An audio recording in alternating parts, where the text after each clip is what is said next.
जल्लादों ने मंगल पांडे को फांसी देने से क्यों कर दिया था इनकार, तब अंग्रेजों ने ऐसी चली यह चाल। मंगल पांडे का जन्म उत्तर प्रदेश में हुआ था। क्रांतिकारी मंगल पांडे का जन्म 19 जुलाई 1827 को उत्तर प्रदेश में बलिया गांव जिले के नगवा गांव में हुआ था।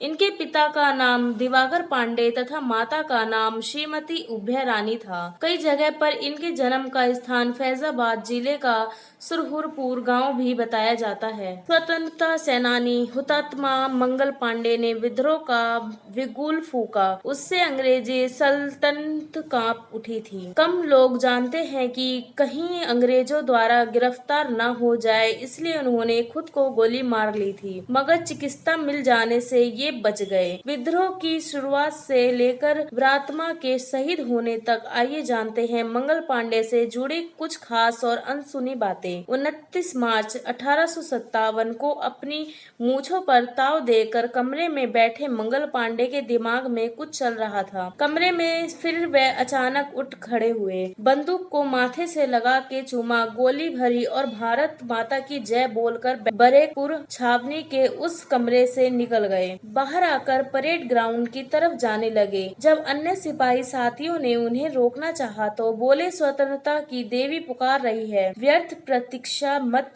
करो, फिरंगियों का सफाया करने का वक्त आ गया है। इसके बाद किसी ने उन्हें रोकने की हिम्मत नहीं की। मंगल पांडे ने पहले सार्जेंट मैनेजर हयूसन को गोली मारी, फिर दूसरा अफसर नीचे गिर पड़ा और फिर मंगल पांडे ने तलवार से उसका काम तमाम कर दिया। विद्रोह की खबर खड़े अफसरों तक पहुंच गई। कर्नल व्हीलर घटना स्थल पर पहुंचा और गरजते हुए सिपाहियों को आदेश दिया, मंगल पांडे को बंदी बना लो, पर कोई सिपाही हिला तक नहीं। उल्टे एक सिपाही ने भी उतने ही गरज के साथ कहा, हम आखिर सांस तक अपने इस ब्राह्मण सिपाही की रक्षा करेंगे। सिपाहियों के बदले रुख को देखकर व्हीलर समझ गया कि यहाँ से चले जाना ही बेहतर होगा। वो अपने बंगले में लौट गया। मंगल पांडे ने खुद को गोली मार ली। विद्रोह की यह घटना आग की तरह फैल गई। बहुत जल्द कर्नल हियार से सैनिकों की टुकड़ी लेकर मौके पर पहुंच गया। मंगल पांडे समझ गए कि अब गिरफ्तारी होनी तय है, पर वो नहीं चाहते थे कि वो अंग्रेजों के साथ लगे। ऐसी स्थिति में उन्होंने बंदूक छाती में से लगाई और गोली चला दी, मगर भाग्य को कुछ और मंजूर था। मंगल पांडे सिर्फ घायल हुए, मरे नहीं। गोरे सैनिक उनके पास गए, देखा मंगल जिंदा है, फिर उन्होंने उठा कर अस्पताल ले गए और इलाज शुरू किया। वो जल्द ही स्वस्थ भी हो गए। मैंने अकेले मारा फिरंगियों को। इधर उनके ऊपर सैनिक अदालत में अभियोग शुरू कर दिया गया। मंगल पांडे से पूछा गया कि और कौन कौन लोग थे जिन्होंने उनका साथ दिया। मंगल पांडे की व्यग्र होकर बोले, तीनों गोरों की हत्या मैंने अकेले की है, उनमें मेरी कोई शत्रुता नहीं थी, पर अपने देश को धर्म की रक्षा के लिए मुझे ऐसा करना पड़ा। जल्लादों ने किया इनकार। अभियोग हैरान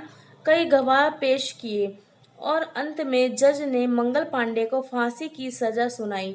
8 अप्रैल को फांसी देने की तारीख तय की गई, लेकिन बैरकपुर का कोई भी जल्लाद मंगल पांडे को फांसी देने को तैयार नहीं था। इसके बाद कलकत्ता से जल्लाद मंगाए गए, जिन्होंने मंगल पांडे को फांसी पर चढ़ा दिया।